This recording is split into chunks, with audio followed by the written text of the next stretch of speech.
নমস্কার, আমি দেবজ্যোতি। আমার সান্ধ্যকালীন পর্বে আপনাদের সকলকে স্বাগত জানাই। গতকাল প্রতিবেদনে যে কথা সকালে বলেছিলাম, বিকেলে সেই ঘটনায় নন্দীগ্রামের বুকে ঘটল। নন্দীগ্রামে ভারতীয় জনতা পার্টির পরিচিত মুখ অশোক করণ, দেবাশিস দাস সহ একাধিক ভারতীয় জনতা পার্টির প্রথম সারির নেতা তারা তৃণমূল কংগ্রেসে আনুষ্ঠানিকভাবে যোগদান করলেন। তাতেই রাতের ঘুম উড়েছে শুভেন্দু অধিকারী। তাই তিনি তৃণমূল কংগ্রেসের সংগঠনকে ভাঙার জন্য উঠে পড়ে লেগেছেন। কিন্তু যেটুকু সূত্র মারফত জানা যাচ্ছে যে নন্দীগ্রামে আরো কয়েকশো তৃণমূল কংগ্রেসে যোগ দিতে চলেছে ভারতীয় জনতা পার্টির প্রথম সারির নেতারা। অর্থাৎ যে নন্দীগ্রামকে এতদিন বুকে আগলে রেখেছিলেন ভারতীয় জনতা পার্টির প্রথম সারির বিজেপি নেতারা, তারাই অবশেষে শুভেন্দু অধিকারীর উপর ক্ষুব্ধ হয়ে ভারতীয় জনতা পার্টি ছেড়ে তৃণমূল কংগ্রেসে যোগদান করতে চলেছেন।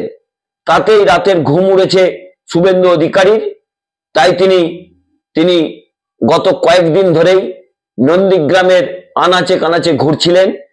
নন্দীগ্রামের গত যে কয়েকদিন আগে সমবায় নির্বাচন হয়ে গেল, বিশেষ করে কন্টাই সমবায় সমিতির নির্বাচনে যেভাবে প্রতিটি ব্লকে ভারতীয় জনতা পার্টি পর্যুদস্ত হয়েছে, তাতেই শুভেন্দু অধিকারীর সংগঠন যে নন্দীগ্রাম সহ পূর্ব মেদিনীপুরে ভেঙে পড়েছে তা পরিষ্কার।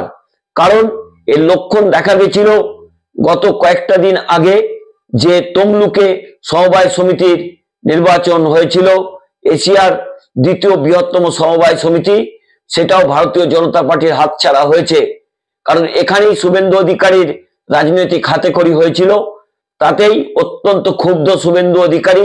গতকাল তিনি সারাদিন নন্দীগ্রামে ছিলেন, কিন্তু কোনো মতেই তিনি তার গড় রক্ষা করতে পারলেন না।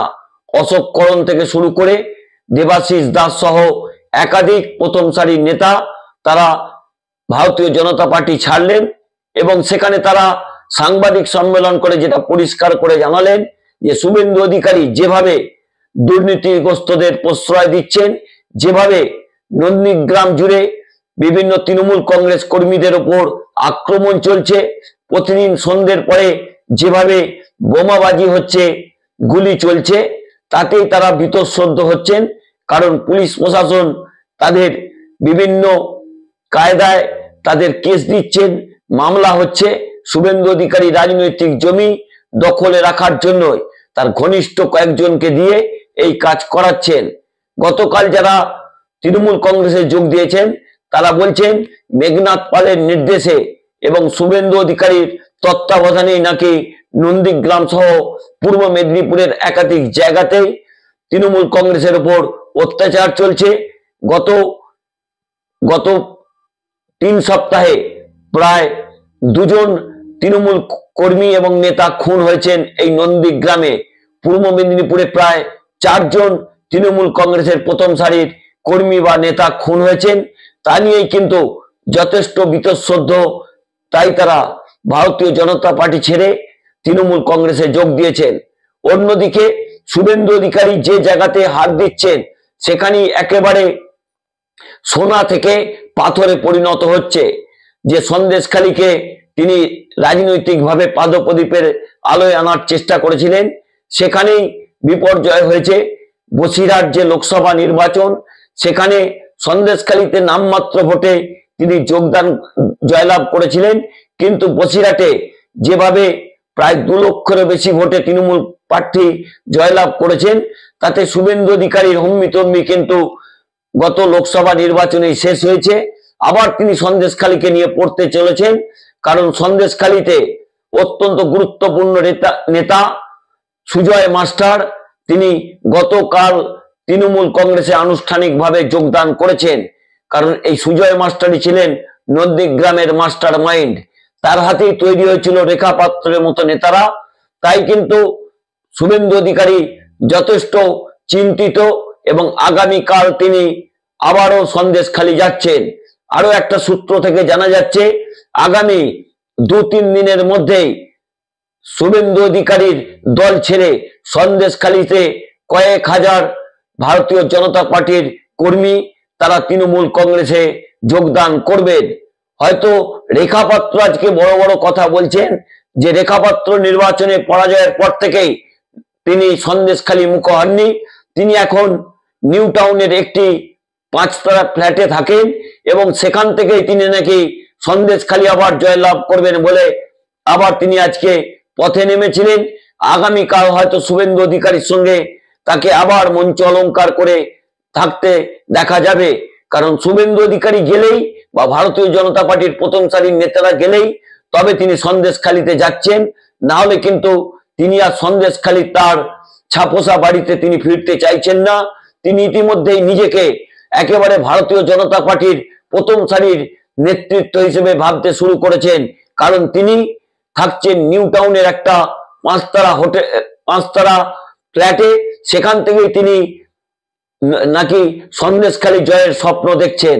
তবে যেভাবে এই রেখা পাত্র গত যে লোকসভা নির্বাচন হয়েছে তখন তিনি বলেছিলেন এই সুজয় মাস্টার তার রাজনৈতিক গুরু, সুজয় মাস্টারের জন্যই তিনি পাদপ্রদীপের আলোয় এসেছেন, সেই রাজনৈতিক গুরুও রেখা পাত্রের হাত ছেড়েছেন, তাই বড়ই একা হয়ে পড়েছেন এই রেখা পাত্র। তিনি বড় বড় মুখে আজকে বক্তব্য রেখেছেন। তিনি কি বলেছেন আপনারা একটু শুনুন, তারপর আপনাদের সঙ্গে বিস্তারিত আলোচনা করব। এটা তো বড় কথা নয়, আর আজকে যদি ঘটা করে যদি তৃণমূলে যোগ দিয়ে যদি বলতে চান যে আগামী দিনে আমরাই শান্তি রাখবো, উনি তো তৃণমূলেই করতেন, তো উনি তৃণমূলে যোগ দিয়েছে। আপনারা শুনলেন রেখা পাত্রের বক্তব্য। তবে গতকাল যেভাবে সুজয় মাস্টার তৃণমূল কংগ্রেসে যোগ দিয়েছেন তাতে শুভেন্দু অধিকারী যথেষ্ট ঘুম উড়ে গেছে, কারণ এই সন্দেশখালীর আন্দোলনের মূল হোতা ছিলেন এই সুজয় মাস্টার। সুজয় মাস্টার তৃণমূল কংগ্রেসে ভিড়তেই ভারতীয় জনতা পার্টির উত্তর 24 পরগনাতে যেটুকু সংগঠন ছিল সেটা একেবারে ধুয়ে মুছে সাফ হয়ে গেছে। ইতিমধ্যে তৃণমূল কংগ্রেসের উত্তর 24 পরগনার চেয়ারম্যান নির্মল ঘোষ কটাক্ষ করে বলেছেন আগে নন্দীগ্রাম সামলান, তারপরে তিনি সন্দেশখালীর দিকে তাকাবেন। এবং তৃণমূল কংগ্রেসের সন্দেশখালীর বিধায়ক সুকুমার মাহাতো পরিষ্কার করে বলেছেন যে তার গড় বাঁচাতে পারেন না, যেখানে তার রাজনৈতিক হাতেখড়ি হয়েছিল কাঁথি তিনি দখলে রাখতে পারেন না। যেভাবে নন্দীগ্রামে একের পর এক ভারতীয় জনতা পার্টির কর্মী তৃণমূল কংগ্রেসে যোগ দিচ্ছেন, তাতেই কিন্তু শুভেন্দু অধিকারী যথেষ্ট চিন্তায় পড়েছেন। তিনি আজকে বলেছেন যে এই সুজয় মাস্টার নিয়ে কি সেটা আপনারা শুনুন, তারপর আপনাদের সঙ্গে আলোচনা করব। সুজয় মাস্টার তৃণমূলে যোগদান করেছেন। সুজয় মাস্টার উনি টিএমসি লোক, উনি লোকসভা ভোটেও টিএমসি করেছেন, উনি প্যারা টিচার সংগঠনের টিএমসির নেতা। তিনি আমাকে 5 দিন আগে একটা হোয়াটসঅ্যাপ মেসেজ করেছেন, আমার কাছে গোছানো আছে, বলেছে আমি চাপে পড়েছি। আমি ওনাকে বলেছি আপনি নিজের সিদ্ধান্ত নিতে পারেন, তো হিন্দুদের ক্ষতি হবে এমন কোনো কাজ করবেন না।